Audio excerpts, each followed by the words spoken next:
iconic father figure, and that got all changed with the $6 Million Man. So here they've created the Bionic Woman counterpart, quintessential mother figure for the, images and fantasies, and they killed her, right, in front of all these kids' eyes. And now we got letters like crazy from parents and from even from Children's Hospital. Two children, I don't know if we knew that part, but there's 2 children's hospitals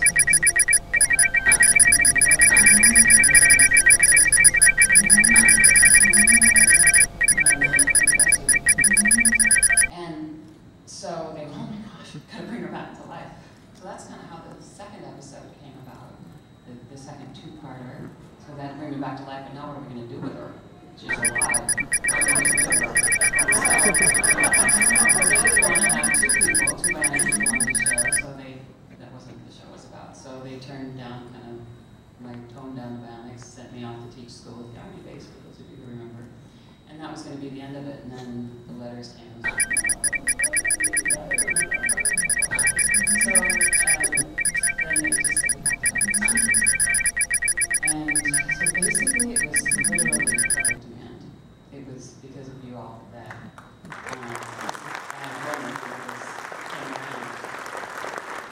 it was very flattering and all that stuff.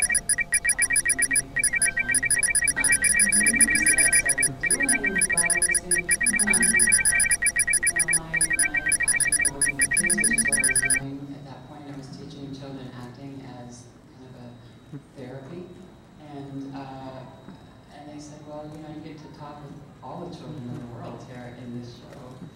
Or, well, my girlfriend told me that, and I went, oh, that's pretty cool. So if I can have some creative input, which I did have a lot of collaboration, then I guess I felt really happy. So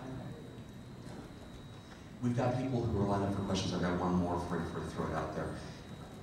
The toys that were brought out from those shows were ubiquitous. If you had one of those, if you had a Colonel Steve Austin action set, if you had a Bionic Woman action set, then you were the cool kid on that block. When you saw those toys for the first time, what were your reactions? Well, I think basically the only one that I remember seeing was the doll.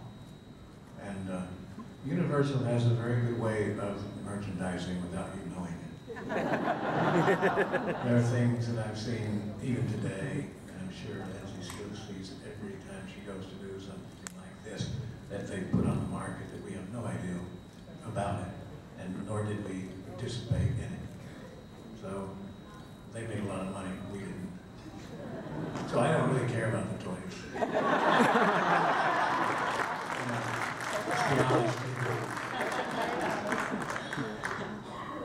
yeah, no, it's basically the same story, but a little only different is that they came out and they were measuring, they did something that the mask almost, that dries on your face, so they put it all over your face. And I think this little centimeter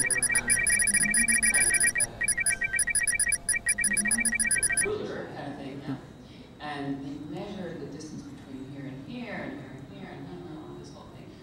A long time to do this. They brought back the prototype doll for approval. It looked just like Farrah.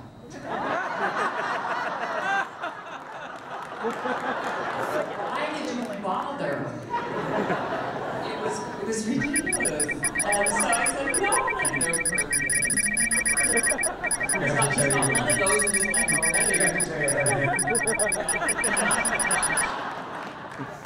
So they finally took it back and made it look a little bit more like me.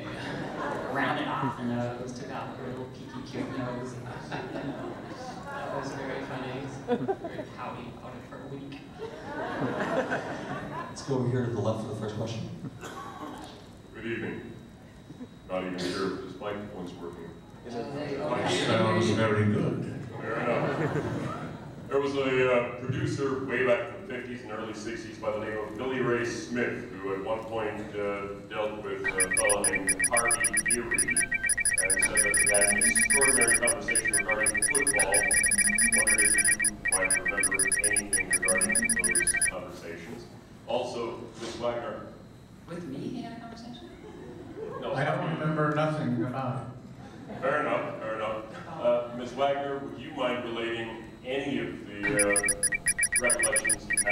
regarding astral projection and out-of-body experiences.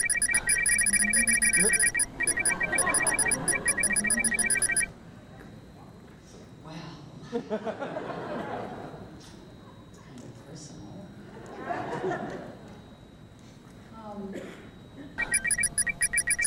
have another question on that, and I think it was an appropriate story. It won't take too long. I'll throw that in. Yeah. And plus, these guys will be signing at the table for 30 minutes after the Q&A is over with, just as a point of information. So. And thank you for asking that.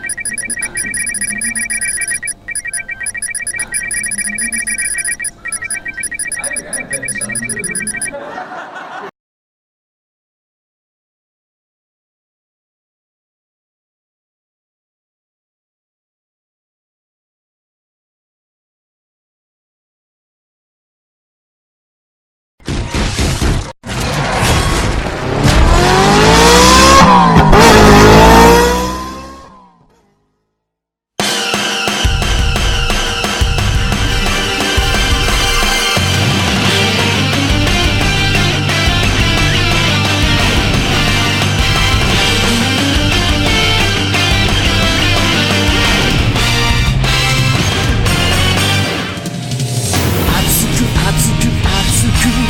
燃えたぎる心走れ走れ走れ